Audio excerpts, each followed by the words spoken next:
पावेला हित कोई बदो गया चार रूरुविन मत वेला मीननत सरन ऐ माँ वशी कले माँ दे गुम पारवा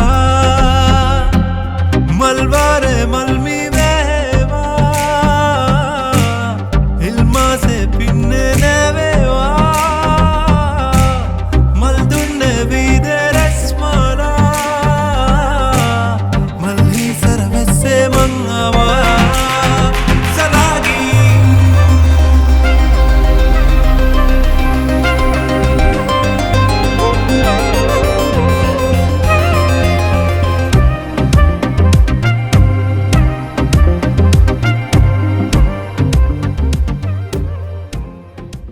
ඉතින් මම යදෝ මසා ගැනීම සඳහා රිබ් මැටීරියල් එක අරගෙන තියෙනවා. ඉතින් ඒ වගේම ඔයාලට ඊට පස්සේ මොන හරි පොලියස්ටර් හරි එහෙම නැත්නම් කොටන් පැත්තට යන ෆැබ්‍රික් එකක් අරගන්න පුළුවන්. ඉතින් සාමාන්‍යයෙන් අපි මේ කොටස් දෙක එකට එකතු කරගත්ත ෆ්‍රොක් එකක් විදිහට තමයි මේ අදම නිර්මාණය කරන්නේ. තනි මැටීරියල් එකකින් නෙමෙයි. ඉතින් ඔයාලට මේ දවස්වල ගොඩාක් ඔන්ලයින් පේජ් වල ඒ වගේම ක්ලොතින් shops වල දකින්න පුළුවන් අලුත් විදිහේ විලාසතාවයක් තමයි අද මම කියලා දෙන්නේ. ඉතින් රිබ් කියන්නේ මෙන්න මේ වගේ තීරු වලට පේනවා. තීරු තියෙන රෙද්දක් ඇදෙන සුළු රෙද්දක් තමයි රිබ් කියන්නේ. ඉතින් මේ කොටසෙන් අපි උඩට දා ගන්නවා.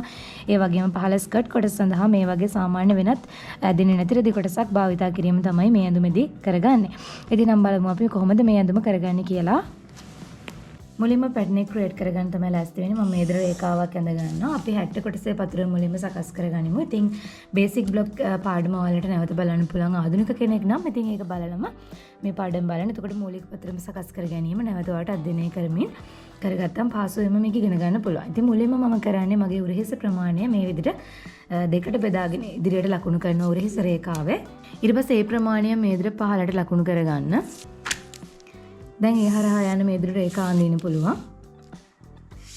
දැන් අපිට කර පළල ප්‍රමාණය ලකුණු කරගන්න පුළුවන්. කරවට 4ෙන් බෙදාගෙන ඒකට අඟල් භාගයක් අඩු කරගෙන ලකුණු කරන්න පුළුවන්.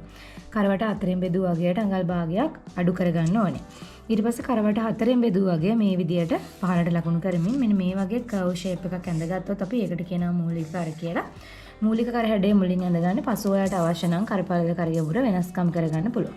ඊළඟට උරහිස අඟල් භාගයක් පහත් කරමින් මෙන්න මේ විදියට උරහිස පහත් කරගත් තල රේඛාව ඇඳ ගන්න. දැන් ඔයාලට මෙන්න මෙතෙන් සිට පහළට ඔයාගේ පපුව දක්වා උස ප්‍රමාණයට අඟල් භාගයක් එකතු කරමින් ලකුණු කරන්න පුළුවන්. ඒ වගේම 60 කොටසේ අවශ්‍ය කරන උස ප්‍රමාණය ලකුණු කරගන්න පුළුවන්. දැන් මේ ඇඳුමේදී මම ටිකක් ඇඳුමේ 60 කොටසේ උස දැන් ඇත්තටම අපි ඉස්සර කාලේදී කියන්නේ පහුගිය කාලවල සීමාවල් වලදී 60 කොටසේ උස ටිකක් අඩුවෙන් තමයි ඇඳුම් නිර්මාණය කරගත්තේ. ඉතින් දැන් ට්‍රෙන්ඩ් එක වෙලා තියෙන ටිකක් 60 කොටසේ දිග වැඩිපුර තියා ගැනීම. ඉතින් ඒ නිසා දිග වැඩිපුර තියාගෙන තමයි මසා ගන්න බලාපොරොත්තු වෙන්නේ. ඉතින් අඟල් 16ක පමණ 60 කොටසේ උස අවශ්‍ය නිසා 16ට අපි තවත් අඟලක් විතර එකතු කරලා අඟල් 17ක් පමණ මේ ඉදිරිය පහළට තියා ගන්නවා. මොකද සාය කොට සැලීමට භාගයක් උරහිස් මුට්ටට භාගයක් ඉවත් වෙලා යන නිසා. ඊට පස්සේ දැන් මේ ස්ථාන හරහා යන්න මෙන්න මේ විදියට රේඛා ඇඳ ගනිමු. දැන් ඔයාලට ඔයාගේ පපුවට ප්‍රමාණය ටේප් එක ආධාරයෙන් 4ට නම් මින් 4ෙන් බෙදා ගන්න පුළුවන්. බෙදාගෙන ඒ එන ප්‍රමාණයට තවත් අඟල් භාගයක් එකතු කරමින් මෙන්න මේ විදියට ලකුණු කරගන්න. ඉතින් මේක ඇත්තටම ඇදෙන රෙද්දක් නිසා අපි දැන් අපේ පපුව බෙදූ ප්‍රමාණයට ඒකතු කිරීම කරගත්තේ නැති වුණත් ප්‍රශ්නයක් නැහැ. ඇදෙන රෙද්දක් නිසා ඇඟට පිට වෙලා ඒතර තියෙනවා. ඉතින් භාගයක් පමණ අවශ්‍ය නම් එකතු කරගන්න. ඊට පස්සේ ඔයාගේ ඉන දක්වා රේඛාවට යන්න. එතකොට ඒකෙදී අපි ඉනවට ප්‍රමාණය තමයි 4ෙන් බෙදාගෙන ලකුණු කරන්නේ. ඉනවට 4ෙන් බෙදුවා වගේ යටත් තවත් භාගයක් එකතු කරමින් මම ලකුණු කර ගන්නවා. දැන් ඔයාලට අත්කට වක්‍රය මෙන්න මේ විදිහට අඳ ගන්න පුළුවන්. ඉදිරිපස අත්කට වක්‍රයේ මේ විදිහට අඟල් භාගයක් මේ මැද පැත්තේ සිට ඇතුළට යන්නත් මෙතනින් 3 කාලක් පමණ තියෙනත් ඔයාලට මෙන්න මෙහෙම ඇඳ ගන්න පුළුවන් ඇතුළට හැරිලා තියෙන විදියට. ඊට පස්සේදී අපි පිටුපස අත්කට වක්‍ර ඇඳ ගැනීමේදී ටිකක් මෙහෙම ඉහළින් යන්න තමයි ඇඳගන්නේ. මෙන්න මේ විදියට මේක කෙලින් තියෙන රේඛාව දිගේ ඇවිල්ලා මේ විදිහට ඉහළින් යන්න ඇඳ ගන්න. ඊට පස්සේදී අපිට පුළුවන් සයිඩ් එක ඇඳ ගන්න. ඉතින් ඔන්න ඔය විදිහට මම සයිඩ් එක ඇඳ ගන්නවා. ඊට පස්සේදී ඔයා මෙන්න මේ විදියට සාමාන්‍යයෙන් අපි ඉන රේඛාව අඟල් භාගයක් පමණ උසවමින් හැඩ කරගන්න අවශ්‍ය වෙනවා. ඉතින් ඔන්න ප්‍රධාන හැඩයන් ටික අපි ඔක්කොම හැට්ට කොටස ඇඳගෙන තියෙනවා. දැන් ඔයාලට අවශ්‍ය කරන කරපළල ලකුණු කරමින් කර හැඩය ඇඳ ගන්න පුළුවන්.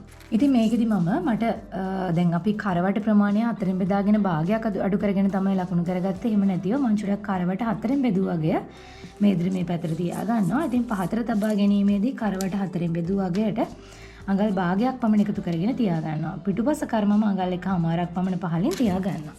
දැන් ඔන්න මේ අවශ්‍ය ස්ථාන හරහා යන්න අපිට අවශ්‍ය කරන කර හැඩය මේ විදිහට ඇඳ ගන්න පුළුවන්. ඉතින් මේ තියෙන ඉදිරිපස කර හැඩය, මේ තියෙන්නේ අපේ පිටුපස කර හැඩය. දැන් මම මේ ඉදිරි මේක කට් කර ගන්නවා.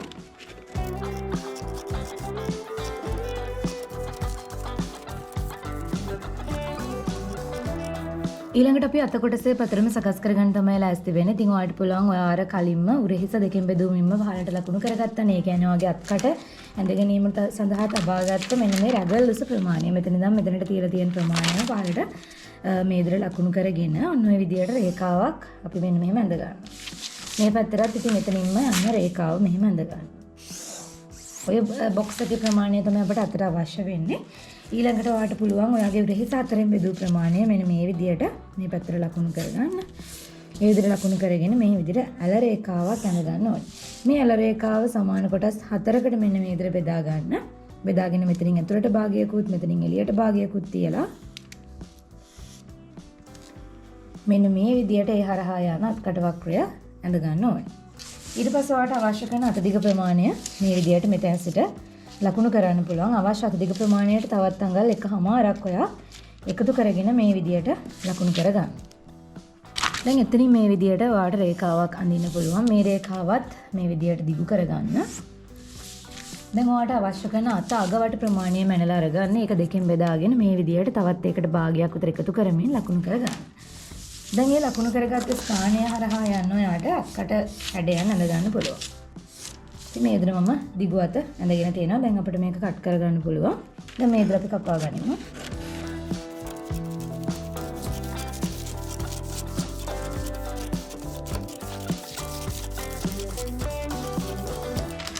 දැන් මේ කොටස් සාධාරණ රෙදි කොටස් කපා ගනිමු. මේ විදිහට මම ඇදෙන රෙදි කොටස අරගෙන තියෙනවා. ඒක ඇදෙන පැත්ත තමයි පළල පැත්ත වෙන්නේ. ඉතින් මේ පළල පැත්තට තමයි අපි ඇඳුමේ පළල ගන්න ඕනේ. මේ වගේ දෙකට නමාගත් රෙදි කොටස නැවත නමාගත්තම අපිට ඉදිරිපස සහ පිටුපස කියන කොටස් දෙකම එකවර කපා ගන්න පුළුවන්. මෙන්න මේ විදිහට තියාගෙන මේ වටේ මේ ප්‍රමාණයටම කට් කරන්න.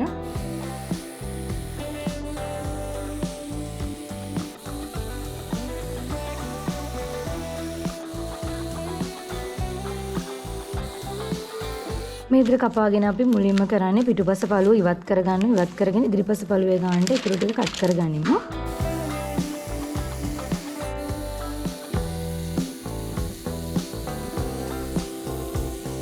මේ විදිහට අපි ඉදිරිපස පළුව සහ පිටුපස පළුව කියන දෙකම කට් කරගත්තා. ඔයා දකින්න තියෙ කර හැඩය සහ අත්කට හැඩය අපි ඉදිරිපස හැඩයට සමාන වෙන්න කපාගෙන තියෙනවා. දැන් අපි අත් කොටස් කපා ගමු. ඉතින් මේ විදිහට අත කොටස තබා ගනිමින් මම අත් කොටසේ හැඩයත් කට් කරගෙන තියෙනවා. ඊට පස්සේ එක් පසක පමණක් මේ විදිහට පොඩක් ඇතුළට දාලා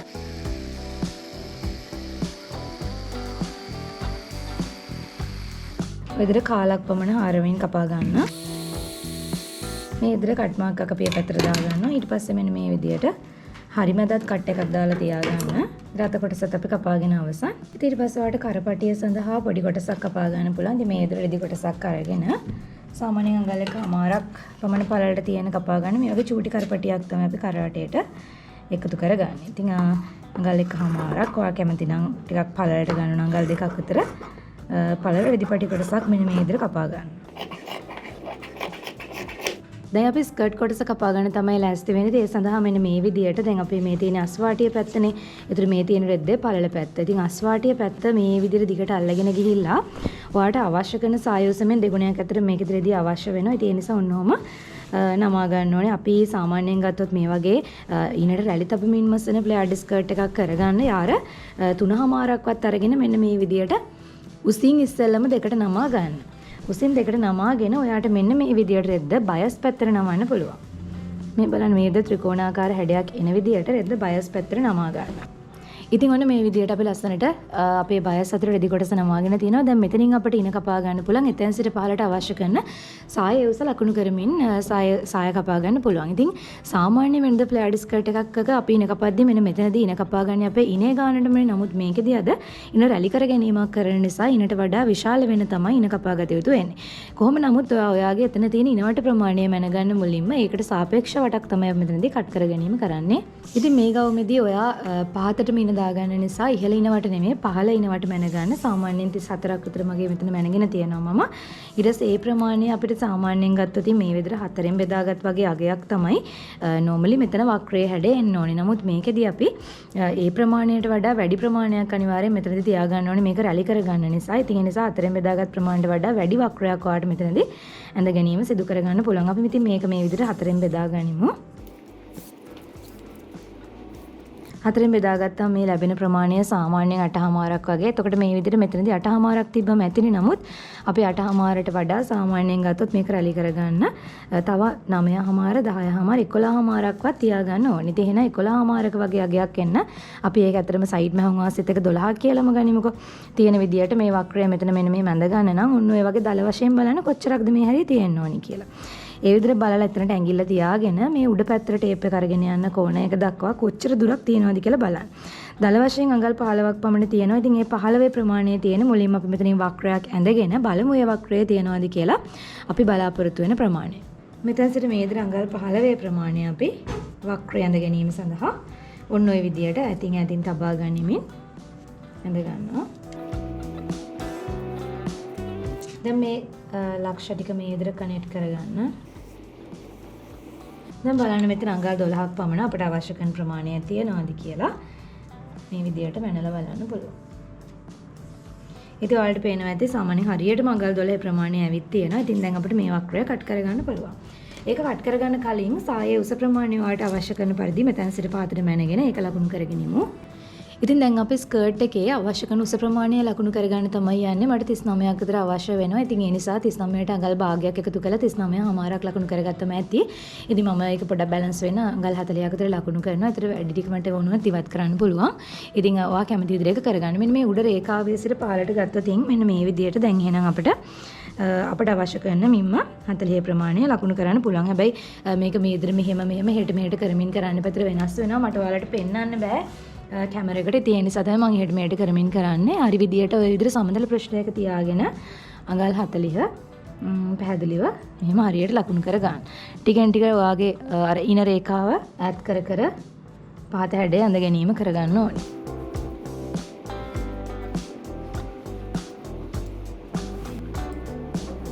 ඉතින් හරියටම මේ ටික කරගත්තේ නැති වුණොත් ඔයාගේ වක්‍රය වෙනස් වෙනවා. එතකොට වක්‍රය වෙනස් වීමත් එක්ක ඔයාගේ යට වාටිය වෙනස් වීම සිද්ධ වෙනවා. ඒ නිසා හරි විදියටම කරගන්න ඕනේ. දැන් මම මේ ටික ඔක්කොම කනෙක්ට් කරගන්නවා මේ විදියට. අපි ඇඳගත්ත ඒ හැඩය කනෙක්ට් කරගන්න. මේ විදියට අපි කනෙක්ට් කරගත්තා. දැන් අපි කපා ගනිමු.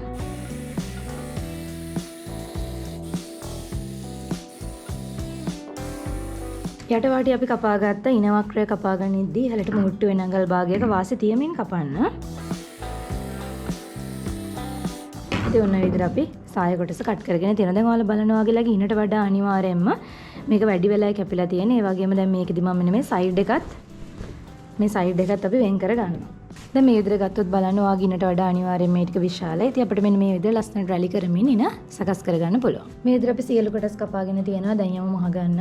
දැන් අපි මේ විදිහට මුලින්ම අපේ 60 කොටස් දෙක අරගන්නවා. අරගෙන හොඳ පිට ඇතුළට යන විදිහට මෙහෙම තියාගන්න. ඒ විදිහට තියාගෙන උරහිස් මුට්ටුව මුලින්ම කරගමු. මේ විදිහට මස්සාගෙන අපිට උඩ පැත්ත ඕවර්ලොක් කරගන්න පුළුවන්. මේ විදිහට මේ ටික ඕවර්ලොක් කරගන්නවා. ඉතින් මේ විදිහට අපි උරහිස් මුට්ටුව කරගෙන ඕවර්ලොක් කරගත්තා. ඊට පස්සේ මෙන්න මේ විදිහට කර කොටස දිග හැරගන්න. දිග හැරගෙන ඔයා මේ කපාගත්ත පොඩි පටි කොටස අරගන්න ඕනේ. පටි කොටස මෙන්න මේ විදිහට කරට තියාගෙන යන්න හරිම ගානට ලස්සනට. ඒ කියන්නේ අදින්න එපා. තියෙන ගානට ওই විදිහට නොම කරවඩ ප්‍රමාණය අපි මේ පටි ආධාරයෙන්ම මැන ගන්නවා. ඉතින් ඔන්න ඔය විදිහට අපිට අවශ්‍ය කරන ප්‍රමාණය මැනගත්තා. ඊට පස්සේ එතනින් ඉස්සරහට පොඩි අඟල් කාලක් භාගයක් වගේ තියලා මේ වගේ පටිය කට් කරගන්න. මේ විදිහට කොටස් දෙක එකට තියාගෙන දැන් මසා ගන්න පුළුවන්. දැන් මේ විදිහට කොටස් දෙක මේ විදිහට දෙපැත්තට කරලා මෙන්න මෙහෙම මැස්මක් දාගන්න.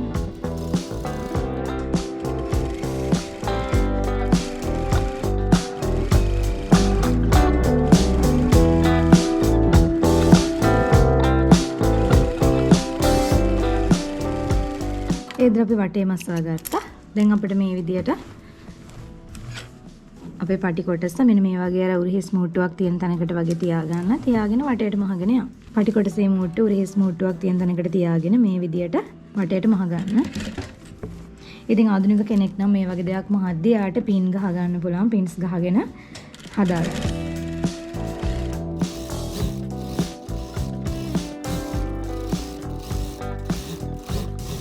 ඊට පස්සේ අපි මේ විදිහට කර හැඩය මසා ගත්තා. දැන් මේ කර හැඩය ඇතුළේ ඕවර්ලොක් කරගන්න ඕනේ.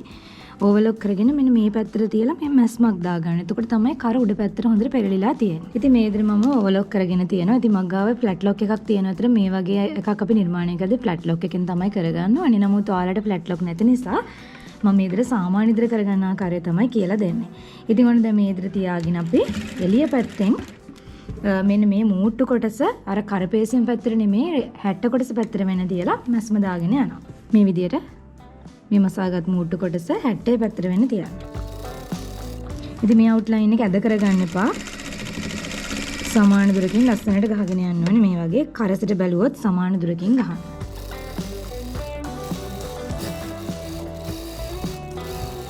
දැන් ඔයාලට පේනවා ඇති.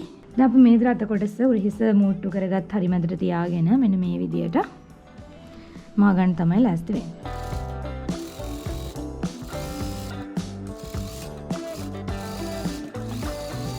රත කොටසක් ඉදර අල්ලා ගත්තා. ඊළඟ අත කොටසත් මේ පැත්තෙන් අල්ල ගනිමු. ඉතින් විශේෂයෙන් මතක තියාගන්න මේ අත අල්ලා ගනිද්දී අපි අර ඉදිරිපස වැඩිපුර පොඩක් කපා ගත්ත නේක ඉදිරිපස පැත්තටම තියන්න.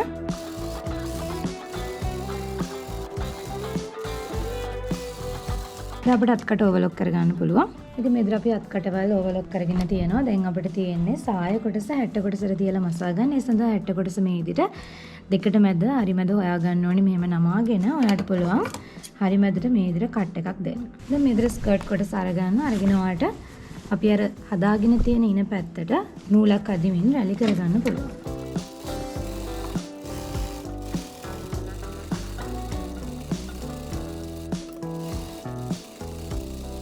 ඉතින් ඔය විදිහට මම දෙසරයක් නූල් ඇදගත්තා. ඒ විදිහට ඔයාගේ ස්කර්ට් කොටසේ කොටස් දෙකේම ඉන පැත්ත නූල් ඇද ගන්න.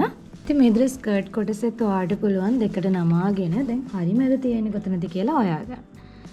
මේ විදිහට හරි මැද තියෙන ස්ථානය 60 කොටසෙත් හරි මැද තියෙන ස්ථානයට මෙන්න මේ විදිහට තියාගන්නවා. තියාගෙන පින් එකක් ගහගන්න. ඊළඟට ඔයාලට මෙන්න මේ නූල් වලින් මෙන්න මේ විදිහට අල්ලලා අදලා රැලි කරගන්න පුළුවන්. දැන් 60 කොටසේ ගානට සාය කොටසේ ඉන මේ විදිහට රැලි කරගන්න. අපි මේ විදිහට තියලා මේ රැලි ටික ලස්සනට ගානට හැමතැනටම එක ගානට වීදනසේ රැලි ටික හදාගනිමු. අපිට මේ විදිහට මසා ගන්න පුළුවන්. මේ පැත්තත් ඒ වගේම නූල් දෙකක් අරගෙන ඒ නූල් දෙකෙන් ඇදලා මේ ප්‍රමාණයට ලස්සන රැලි ටික හදාගන්න. ඔයාලට මීටත් වඩා මේ ස්කර්ට් එක රැලි කරගන්න අවශ්‍ය නම් අර ඉන කපා ගනිද්දී ඉන කොටස තව ටිකක් වැඩිපුර රැලි තියාගත්තම හරියට. මම අද සාමාන්‍ය ප්‍රමාණයට තමයි මේ විදිහට රැලි හදාගන්නේ. ඔයාලට පේනවා ඇති මේ විදිහට සාමාන්‍ය ලස්සන රැලි සහිත ෆ්ලැට් ස්කර්ට් එක නිර්මාණය වෙලා තිනවා. මේ විදිහටම අනිත් පැත්තටත් ඔයා ස්කර්ට් කොටස අල්ලා ගන්න. අල්ලාගෙන අපි මේ මූට්ටුව ඕවර්ලොක් කරගන්න ඕනේ. දැන් අපිට තියෙන මේ විදිහට අත් කොටස් දෙක එකට තියාගෙන අද මේ සයිඩ් මූට්ටුව කරගන්න. ඉතින් මම 4 thread එක තියෙන නිසා එකෙන්ම සයිඩ් එක ගහගෙන ඔයාලට normal මැස්මෙන් මහලා ඕවර්ලොක් කරගන්න පුළුවන්.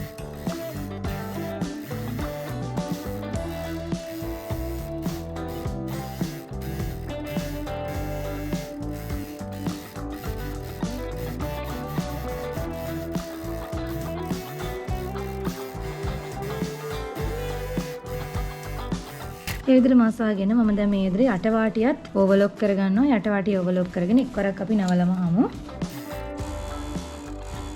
ඉතින් මෙන්න මේ විදිහට වටේම යටවාටිය ඕවර්ලොක් කරගන්න. ඒ වගේම අත අග වටත් ඕවර්ලොක් කරගෙන එක්වරක් අපි නවලම හමු. මේ විදිහට ඕවර්ලොක් කරගත්තාම එක්වරක් අපිට නවලම හන්න පුළුවන්. දැන් මම මේ විදිහට අත අග වාටිය මෙන්න මෙහෙම නවා මසා ගන්නවා.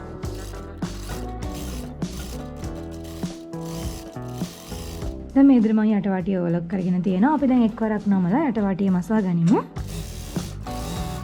ඉතින් බලන්න මේ විදිහට මසා ගනින්දී යටවාටිය චුට්ටක්වත් රැලි වෙන්නේ නැහැ. ලස්සනට ගානට තියෙනවා. අපිට පස්සේ මේක අයන් කරගන්න පුළුවන්. ඈත පාවෙලා හිත කොයිබදෝ ගියා චාරුරුරුවින් මත් වෙලා මීනනත් සරෙන් ඇයි මාව වශී කළේ මාදේ හැඟුම් පාරවා මල්වාරේ මල්මි වේවා ඉල්මාසේ පින්නේ නැවේවා මල් දුන්නේ විදේ රස්මලා මල්හි සරවැස්සේ මං ආවා